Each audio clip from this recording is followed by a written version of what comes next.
Mm-mm-mm. Here we are. Here we are. Back once again.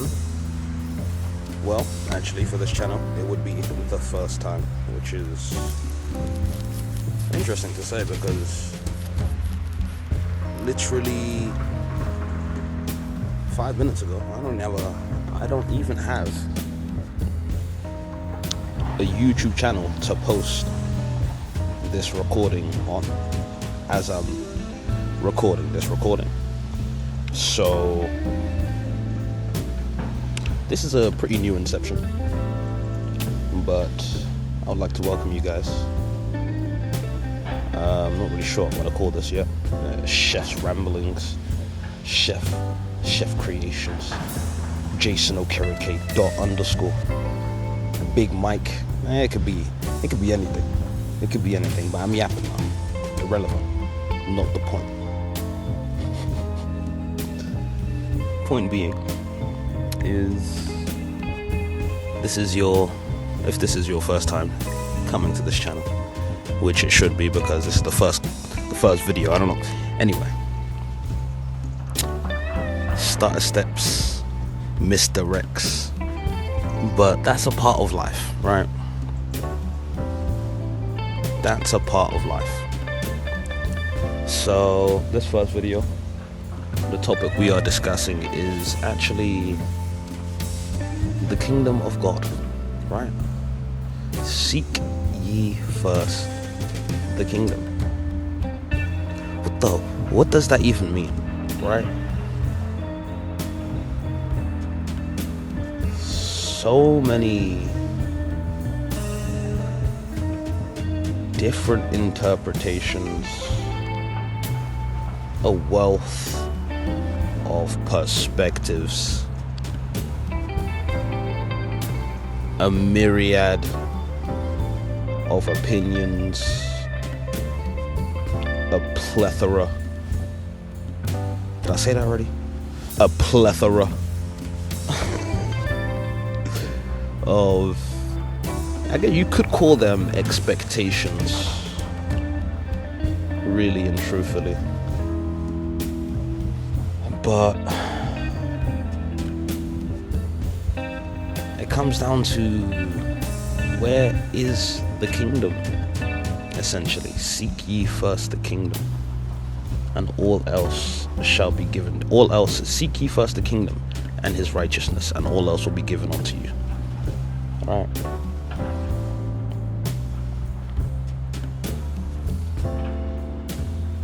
Seek ye first the kingdom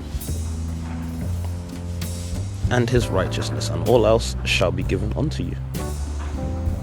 And it's interesting because as human beings living in this world, we usually have this sort of dualistic mindset, if you will, between good, bad, up, down, above, below, black and white.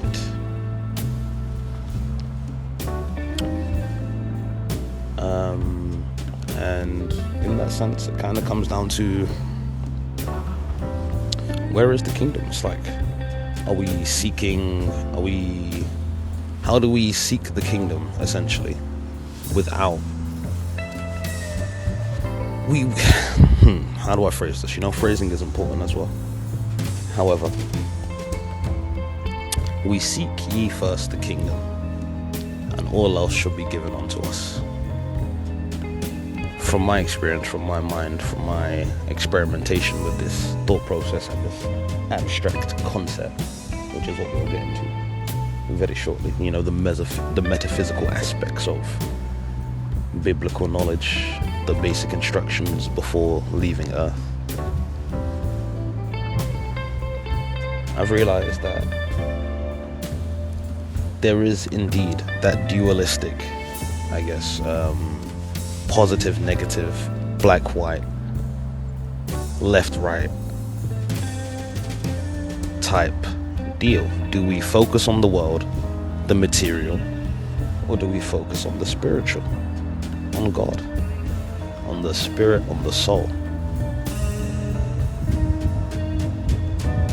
So essentially, to give some premise and some context to this, what do I want to call it?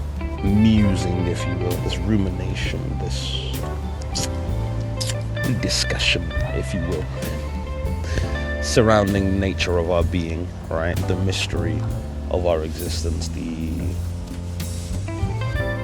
truth that we are all seeking to find and or liberate ourselves from.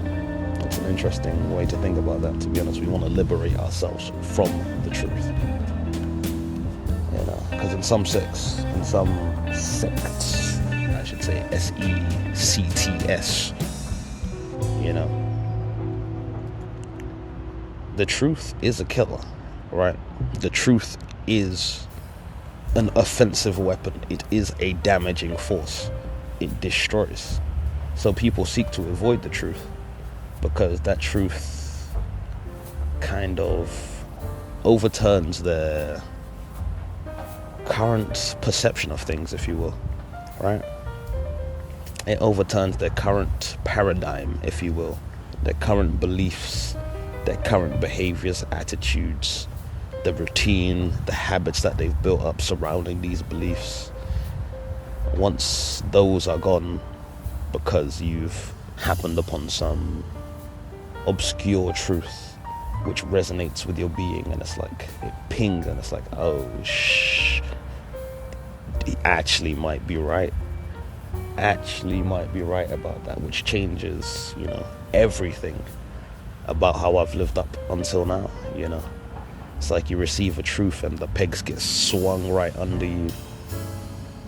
It leaves you kind of lacking with no foundation. So some people avoid it. Some people try to run away from it. And it's understandable. If the truth, some people just can't handle the truth, And it's as Immanuel Kant said, if the truth shall kill them, let them die. Savage. Brother knows what he's talking about, though. Brother knows what he's talking about. So, essentially, a bit about me since it's our first introduction. As you can see, I like to think deeper. I like to conceptualize, compartmentalize, and break down these truths that we've been given. Because, really and truthfully, it's weird. It's I don't know how to describe it, but if someone has to tell you what the truth is that really the truth? Wouldn't the truth just be apparent? You know what I mean? Like, you don't need to ask someone if this is true, if you can already, you see it. I mean, that's a pretty surface level example. Like, if you can see a tree, you don't need to get confirmation that this tree is true because you can see the tree. That is, it's a surface level perspective, because when you get into the metaphysics, you can argue that the tree isn't really here. You're not really seeing the tree. But we're not getting into that right now. That's a whole nother topic. But this is why I kind of get into this puzzle, this mystery, because it's very confusing. For one, you have all of these different opinions, different perspectives, expectations, interpretations, extrapolations, interpolations, and it does indeed get overwhelming, right? You have all these people trying to deliver their perspective of the truth towards you, tell you this is the only way to go, this is the right way. Religions, Islam, Muslims, Judaism, the Torah, the Tanakh. That's a based word. I fucking love that word. The Tanakh. Anyway, Old Testament, New Testament, Torahs. You got the Sheiks, you got the Hindus and the Vedas, the Vedic philosophies. You got Taoism, the Taoisms, the Buddhists, the Confucianisms, the Sikhs, the Templar Knights, the Masons, the Illuminati, science, Scientology, so many studies. So many studies, so many sections of our lives have been kind of, as a collective, so much history has gone into identifying and putting some type of face to this truth. I mean, some kind of truth, some tangibility that we can hold on to, that we can attune ourselves with, and I guess satisfy that emptiness that we feel inside. We look to the world to fulfill us. We find that we are still unfulfilled despite how much we gain. As simple as it sounds, it's true. Just from, exception doesn't prove the rule, but you have millionaires jumping off buildings. You have playboys, doing 720 corkscrews off bridges. You got business owners, CEOs, doing backflips off. Okay. Doing backflips off, cliff sides and shit. Sorry to get into that. It's a little bit, bring humor to these situations. Laughter is the best medicine for a reason. It's called a medicine because if you can laugh at it, then it has no power over you. Straight up, simple as. If you're sad and in tears, and then you end up in a gut-busting laugh because of some, tragically comedic situation, that laughter feels like 100 times more potent, more powerful, energized, energetic. You feel that laughter a lot more because literally you were just crying a second ago. I believe it's some aspect of homeostasis. There's two poles of pain and pleasure. If you engage in pain, then the body will automatically balance the situation, and that pain will be turned into pleasure. And it obviously goes vice versa as well. If you go for the pleasure first, then it will balance and you will crash and feel the pain. I think it's got something to do with dopamine receptors and, baseline motivation and intrinsic need to actually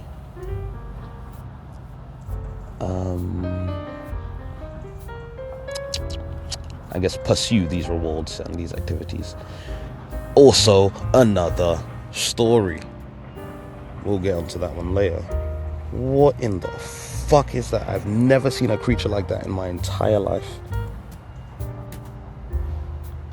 It's like a caterpillar. Is that a caterpillar? Whoa. Yeah, I'll take a video for you guys, and I'll put that up there as well, because if anyone could tell me what this creature is, that would be very lovely. It's fucking adorable. I like the way it moves as well. It kind of curls up in the middle, hiked up, head kind of seeking. I've got completely sidetracked. Point being, all of these people, all of these perspectives, all of these truths, which one do we follow?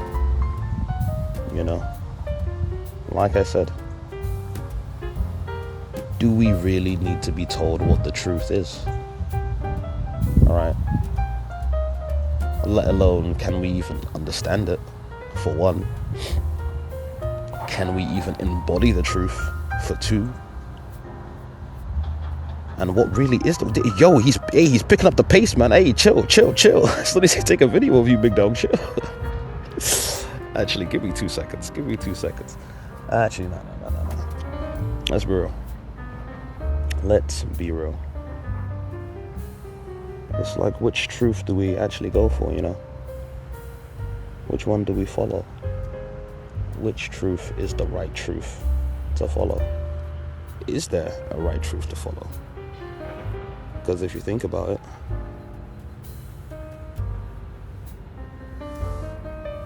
if you really, really get down and dirty and think about it, no one needs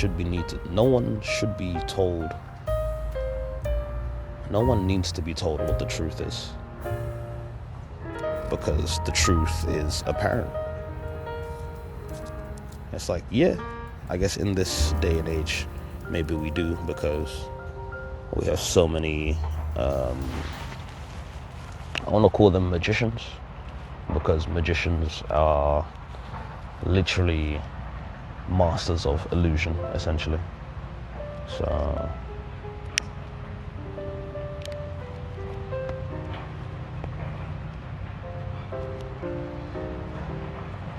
it's not really a case of the truth isn't apparent. It's a case of people are actually trying to prevent others from seeing the truth, right? The only logical conclusion we can kind of find ourselves in.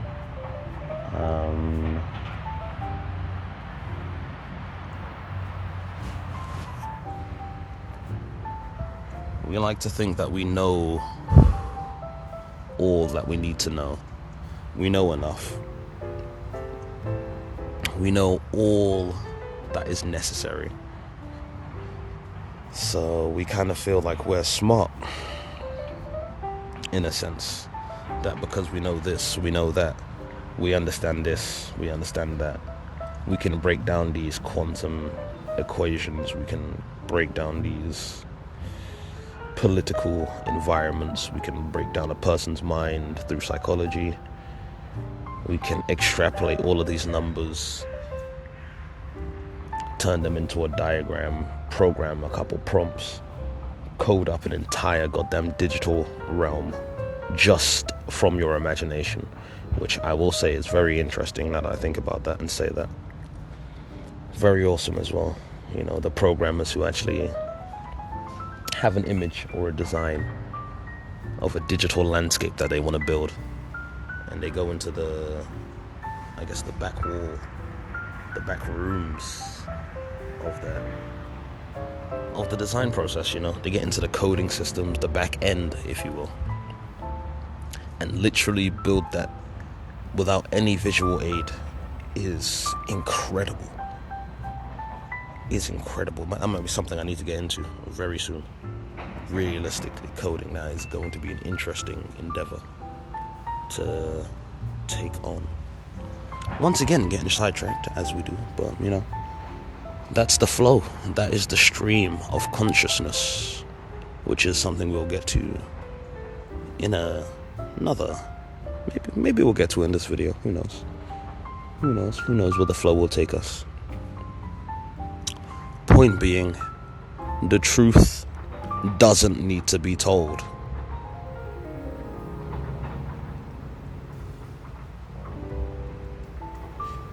The game is to be sold, not told. Because I heard fortune favors the bold.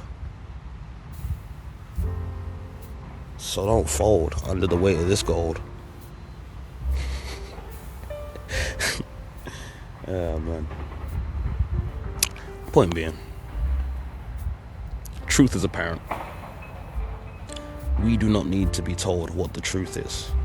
People can tell us what the truth is from their opinion, from their perspective.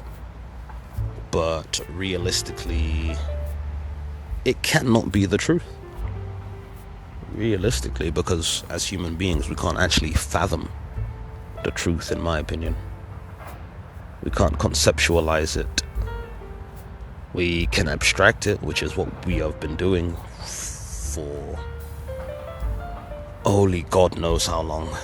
Only God knows how long we've been abstracting. Honestly, God was the first abstraction. Let's be real here. Like, as soon as first there was God, and then he abstracted, you know. And that's how we got the word.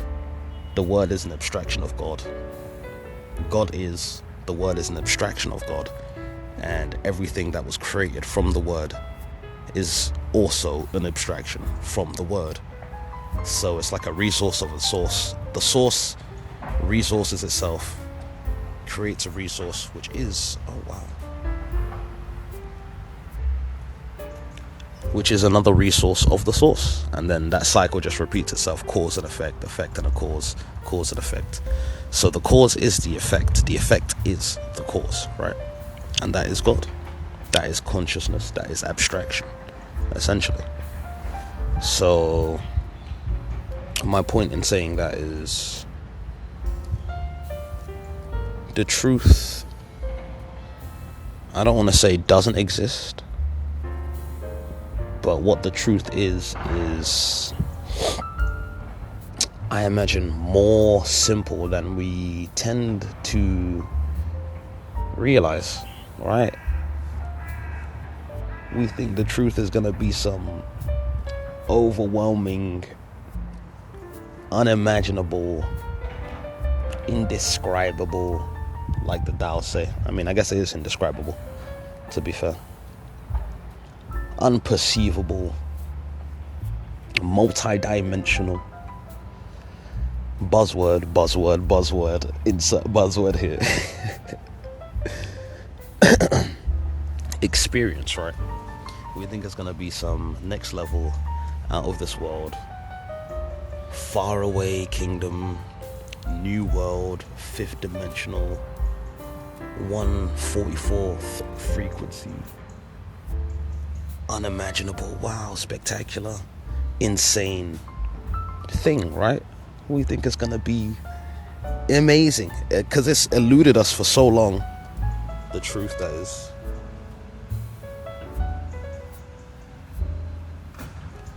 It has eluded us for so long. It's built up so much hype from, billions of years of human civilization and observation. But that is exactly what it is. It's just observations. Abstractions made from observations of abstractions. There has been nothing to confirm anything that we believe in. There has been nothing to confirm anything that we believe in. There's not been a thing that came here and said, yes, you are correct. Congratulations. That tree is a tree. That apple is an apple. We, as humans, as a collective, kind of gave these things meaning. We applied meaning to them, which isn't there is no, bad or good here. It is literally simply a matter of perspective, in this case, circumstance, situation, context, and such.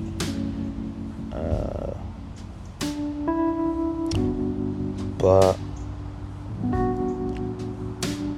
I imagine it's a lot more simpler than we tend to actually realize, It's so simple. It's simple. It is very, very simple. Though indescribable, ungraspable, It's like water. Kind of, you can pick up water, you can hold it for a little bit, but it's going to slip through your fingers eventually. Right?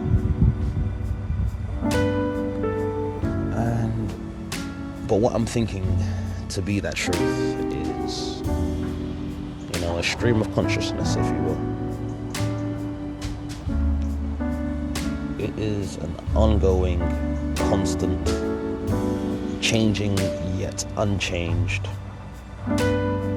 stream, movement, flow of energy. It's literally just a line. The truth is a line 180 degrees. Maybe not a line, but I think of it more of like a proximal point, like a point of proximity, like a singularity, if you will, like a dot in the middle. Like if you have a horizon line, if you get into like 2D drawing and architecture and such, you create a horizon line, and then you put a point in the middle, and that's going to be your perspective point. You got 2-point perspective where you can see. I don't know why I'm teaching this, because I would classify myself as an artiste in some regards. However, I don't really have I want to say I would have the teaching capabilities to be telling people about. That is so irrelevant. Either way, 2-point perspective. It allows you to see perspective from 2 different points, which allows you to see the left side and the right side as well. But the point is, they all link, they all connect, and they all abstract from that initial point of proximity in the middle of the horizon line. That's what I believe the truth is.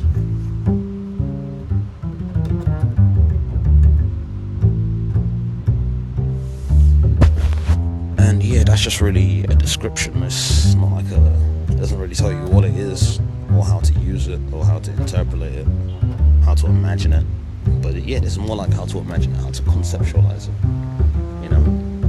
Because like we said in the beginning of this video, seek ye first the kingdom of God. But wherefore art thou kingdom, man, again? That's the question I've been asking. Seek ye first the kingdom. Seek ye first the kingdom of God.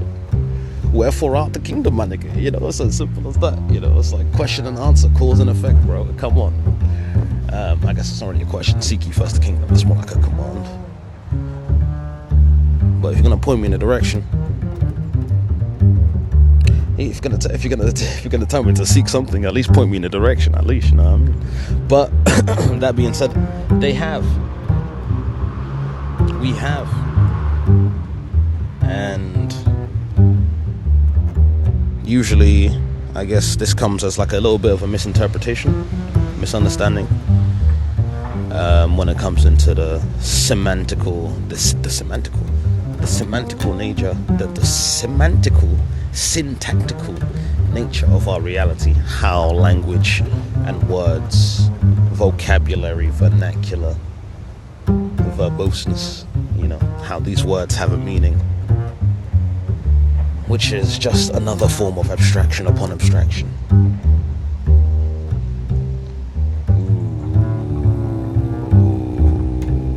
Sorry, I just thought of a name for my channel. Abstract principles.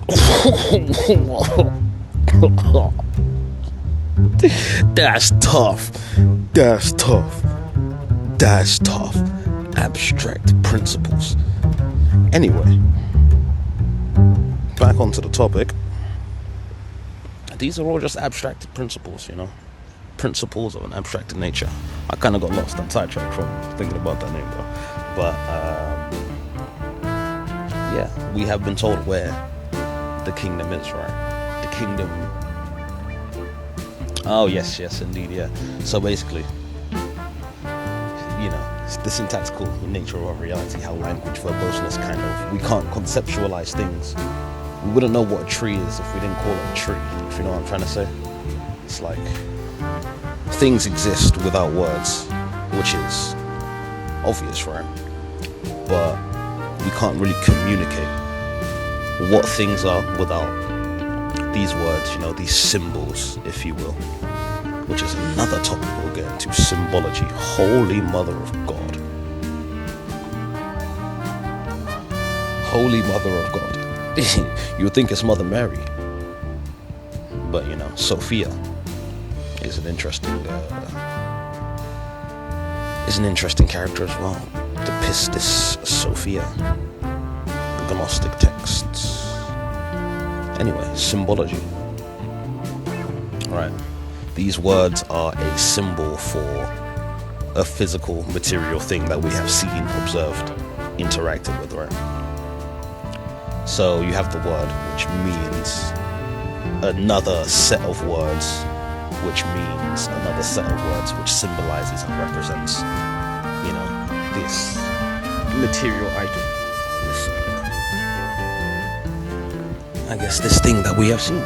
So when it comes to seek ye first the kingdom, seek would usually mean we have our eyes, right? Our eyes look outward. We seek out. If we're seeking something, we look out. So it is external from us, right? If we're seeking something, it is something that is not within us. It is something outside of us, right? I seek this fair maiden, so I travel far and wide to take her hand in marriage. It seems the winds agree. I seek this bounty of unfathomable wealth, so I've traveled the 7 seas far and wide to find the treasure, to seek the treasure, you know. It's apt because you have the Alchemist, Paulo Coelho, and the Alchemist, Paulo Coelho. Awesome. And yeah, long story short, spoiler alert if you haven't read the book, I don't apologize. Dude basically travels far and wide to seek a grand treasure. Doesn't find the treasure. Realizes he was the treasure. The treasure was within him the whole time, you know. We'll probably get into that as well, because that's an interesting book. I love that book. And it's funny because this video was inspired by a video I actually just watched like 2 seconds ago. Pyramid Energy. Yeah, the title was Pyramid Energy. She makes similar type of videos to this. But obviously I'm doing it in my own style. With my own vibe, you know, my own eccentricities, if you will. However, dude was seeking the kingdom, essentially, right? Because that's what the kingdom is, essentially. It's the treasure, it's the gold, it's the fulfillment, the satisfaction. So we seek ye first the kingdom. He had a previous life as a shepherd. He knew that this, you know, worldly material, this wealth wasn't satisfactory, you know. It wasn't enough. He was happy, he was content. Traveling the 7 seas, even found himself a nice little lady to, you know, a nice little lady to actually, you know, settle down with. And he clocked something. It's like, this is not it. This is not it. There is some treasure to be found elsewhere, you know. He has not found yet. He has not sought yet the kingdom. He has not found the kingdom. So he had to choose. Does he leave his life behind and, you know, begin his journey towards the kingdom, right? Does he take those inevitable steps? Absolutely sacrificing any stability he had to walk into the unknown, the unforeseen, and seek ye first the kingdom, to find his treasure, to find his soul. Ooh. Yes, long story short, he does. Ends up in the pyramids, which is why I think it's relatable, you know, the resonance. I don't know the way energy kind of interacts with each other, but pyramid energy, the Alchemist, seek ye first the kingdom. He went to the pyramids, you know, it's like ping, ping, ping, ping, ping, you know, ping, ping, ping. Ming, ming. Anyway. Seek ye first the kingdom. He sought ye first the kingdom. Went to the pyramids. He didn't find the treasure there. Right? But he was in that mindset internally, you know, seeking his kingdom, the kingdom. Lo and behold, he ends up going back home, finding that the treasure was, you know, in his hometown the whole time, you know. It was with him the whole time, right? It was with him the whole time. Right under his fucking nose. Right under his fucking nose. I mean, but how else would he have noticed? How else would he have found that treasure within him without first seeking the kingdom, right? So this is kind of, oh shoot. No, little caterpillar body just fell on my hand. Bro. Okay, maybe no video for the caterpillar. Dude has descended into the grasslands. Gone, unforeseen. Just like there's many analogies to be made here. Caterpillar, butterfly, cocoon, seek ye first the kingdom. Lost into the unknown, thrust into the unknown, the uncertainty. Point being, the treasure was with him the whole time. He would not have been able to find this treasure, let alone be aware of this treasure, if he had not yet set out on the journey to seek the kingdom first. So this is kind of, I feel like this is kind of the curriculum that we've been set, right? as individuals, as abstracted principles of God, right? We have been given the Bible, the basic instructions before leaving earth. And we have been instructed to seek ye first the kingdom, right? And as we like to say,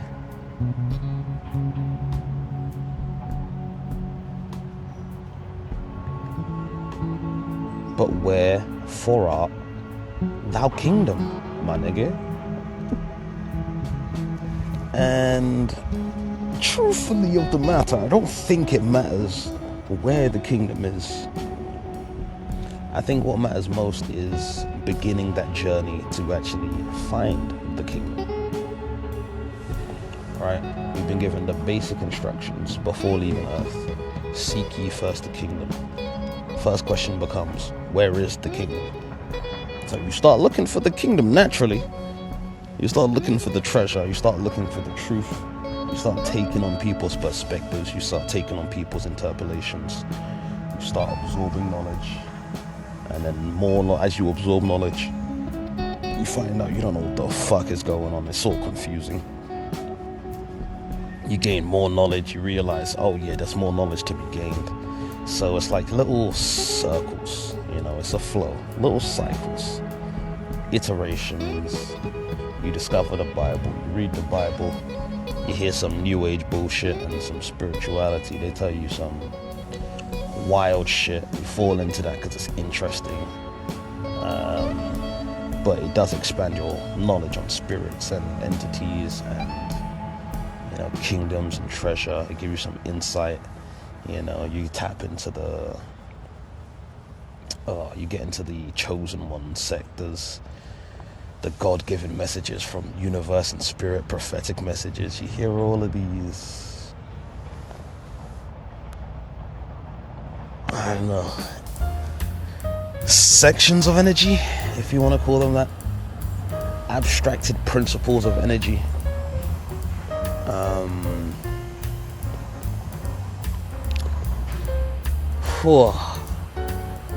And it gets heavy. It gets heavy. It's like, who knew the truth could be so heavy when it's actually so damn simple? You know what I mean? It's like we go on this journey, this pilgrimage, this spiritual path, my spiritual journey. We go on this eclectic deep dive into knowledge. We begin to apply this knowledge, experience this knowledge through wisdom. We gain a better understanding of what elements we are actually playing with. And our worldview grows, our spiritual worldview grows, So first we were a frog in a well. But as you gain more information, you remain a frog. But now you have like a nice fucking etchly categorized quarry. You're not in a well no more, but the hole, you're still in a well. Technically, you're still in a fucking hole. The hole's just gotten fucking bigger. You know what I mean? It's just gotten fucking bigger, and it's just now neatly organized, and you have more control. You have more confidence and conviction in the truths that you have found. But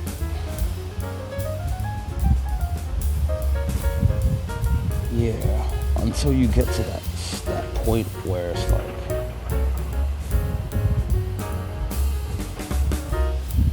I don't know. For me personally, I ended up in a point where it's like the truth, it doesn't really.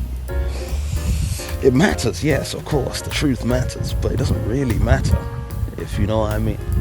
Like, it matters, but it's not really tangible. It's nothing we can directly find, right? You can't find the truth. You can seek the kingdom, but you can't find the kingdom. I'm gonna be careful with my words here. You can seek the kingdom, but you can't really find the kingdom. Or maybe you can find the kingdom, but you can't enter the kingdom. You can't experience the kingdom by choice, if you will. I kind of hung on the word choice there, because when it comes down to it, it's quote unquote always an intentional choice. But is it your choice? You know, did you make the choice to seek the kingdom? Were you told that this is the pathway to go down? Can you really call it your choice if it's like a product of 1,000 different abstract principles? You could, because technically it's a resource of source, and if there's only consciousness, then it's just consciousness talking to consciousness. The stream meandering across a little riverbank, you know, one wave.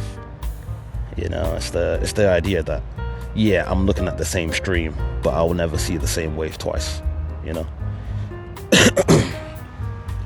I'm sitting down looking at this stream. The stream never changes, right? The stream doesn't go anywhere. It's the same stream I've been looking at, but I'll never see the same stream twice. Whoa. I'll never see the same wave twice. Whoa, that hit me. I don't know why. But words, you know, words, sounds, symbols, they all play an effect in what resonates with the energy, you know, vibration. Alright? Energy is actually a creation of vibration. When particles move very fast, energy is created between those particles. And then, you know, who's to say that those particles aren't made of energy though? And here we go, back into the paradoxical swings between pendulums. Riding the rhythm, riding the wave, you know, riding the stream. That is literally all the truth is. You seek ye first the kingdom. You ride the wave towards where you need to go.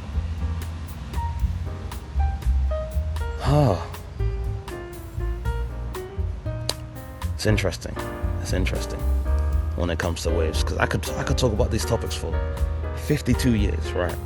I could talk about these topics for 52 years, but that's not the point. That's not the point. Point is, it's a wave. It's a rhythm. It's a balance. It's a balancing act, essentially. It's like a tightrope. You're strict line walking between two poles of positive and negative. It's you in the middle trying to find balance in between. Going left, going right. You're like a surfer, trying to balance on the wave of the oceans, right? Not really trying to get tripped up and fall, get lost and submerged. But sometimes it's gonna happen. And the whole seek ye first the kingdom keeps us attuned to that consciousness of riding the wave. Seek ye first the kingdom is our surfboard. It is our foundation, right? That idea, that abstract concept, that principle, that thought process, that direction. It doesn't matter what is happening here. It doesn't matter what is happening there. It doesn't matter what is happening anywhere, as long as we seek ye first the kingdom, right? We could be engaged in World War IV for all I fucking care. And if you're not seeking first the kingdom, then I can imagine you will not be you would be very, you know, you would succumb very easily to the tragedies of war, you know, to even the minor tragedies of everyday life and living. But this video has gone way longer than I anticipated. Perfect timing, 44. I love that number. 448. I'm not gonna get into that, right? But the numbers tell a story. And I'll tell you this. 4 means cultural freedom. Alright? Cultural freedom. Collective liberation of consciousness. Right? Collective liberation of consciousness. Either way, I hope y'all enjoyed today's yapping session. I'm not really sure what kind of value these videos will actually bring to the wider community, but hopefully at the least I can set you guys on the pathway to seeking the kingdom, right? To focusing on things that matter. Oh, things that truly matter. Seeking the kingdom first. I say it like that because it doesn't really matter. It really doesn't. Point being, you know, young chef abstract, abstracted principles, abstracted whips, an abstract work in progress. That's tough. An abstract work in progress. God's eternal abstraction. Either way, man, I don't know. Like, follow, subscribe. I'm not sure where we'll take this, but hopefully we take it far. Hopefully my audio quality is actually alright as well. I didn't really test it, but whatever it is, we're gonna go with it. I'm just gonna run with it. That's the stream, man. You just gotta flow on that stream and just drop what you drop. You know, it's so many different avenues to take, which take you away from the truth, which take you away from the kingdom. But at the same time, if you're seeking the kingdom, then those avenues will eventually lead back to the same place. The 10 brothers of Shaolin. Why, gentlemen? Don't you know all paths lead to the same place? Where's that? To hell.